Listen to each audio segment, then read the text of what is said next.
এই তোমরা কি করো এখানে? হ্যাঁ, আফরোজা তোর ছেলে কোথায়? এই দেখো তো কি আনছি তোমাদের জন্য।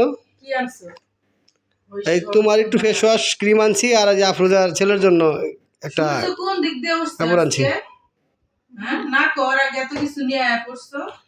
কেন আমি আনি না মনে হয়? আনো কইতে কইতে আনো আর কি। যাই হোক, এগুলো আমার দরকার ছিল, শেষ হয়ে গেছে সবকিছু ক্রিম এটা। আমি একটা ভিডিওতে আপনাদেরকে বলছিলাম যে আমার বোন অসুস্থ, সেই বোন তো অপারেশন হয়েছে, সে মানে এখন মোটামুটি সুস্থ আছে। কমপ্লিটলি সুস্থ হয় নাই, পুরোপুরি সুস্থ হয় নাই, এখনো সময় লাগবে, অনেক সময় লাগবে। সবাই ওর জন্য দোয়া করবেন। হ্যাঁ, ও জানি তাড়াতাড়ি সুস্থ হয়ে যায়। ওর একটা ছেলে আছে 4 বছরে, তার জন্য এটা নিয়ে আসছে। কি কাপড় পছন্দ হয়েছে আফরোজা? পছন্দ হয়েছে? তুমি পছন্দ করেছো? কে আমার পছন্দ না, ভালো না? তোমার পছন্দ তো ভালোই, মানে আমি অসুস্থ তো, আমি এখন বাইরে যাই না, হ্যাঁ সবকিছু করে আমার ছেলে